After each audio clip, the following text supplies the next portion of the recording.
عشت انت في امان عليك، ما تقولش لامي ان انا مت وانت ما تبكيش.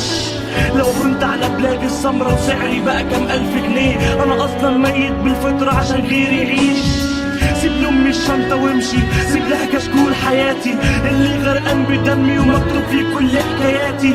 جلاد ملزوق بايدها مكتوب من بره اسمي، كل ما تشوفه هتفتكر شكلي وضحكتي ورسمي. فكرها ان اللي بيصبر ربي بالخير بيعوضه، فراقها ما كانش بايدي قدري ومكتوب عليا، مهما حاولوا يدوها تعويض لازم طبعا ترفضه. تمني مش حابة تفكر في بنوك الانسانية، عرفها بان بلادنا الدم بقى ارخص ما فيها، والعدل غايب تملي والحق عمره ما شاف. جهل واهمال وتخلف ظلم وجبن في ايده يبنيها، والقاتل كل واحد قرر يوم يسكت ويخاف.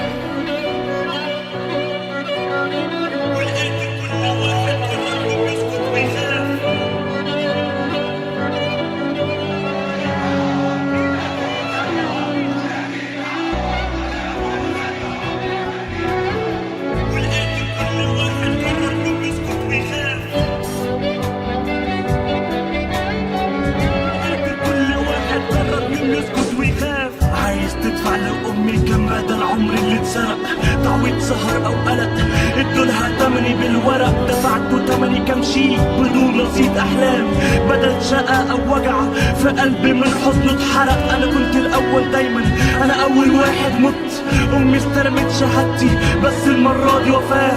أنا صعب الدنيا وعيشة بس أنا في الأول كنت عايش بالأحلام برسم ليا ولغيري حياة. أنا كنت الأول دايما، أنا أول واحد مات، عبارة ضويقة ميدان قطر محمد محمود، من كتر الموت مش فاكر امتى وعدد المرات، كل ما يقتلني الظالم راح يوم تاني بعود. موتي بيرخص فيكم، بعتوا ضميركم وعقولكم برصاص الغدر والإهمال، أنا دمي راح عشانكم. لو مش هتجيبوا حقي حافظوا حتى على حقوقكم، وما تنسوش الشاهد خلوا صورته عايشة في قلوبكم.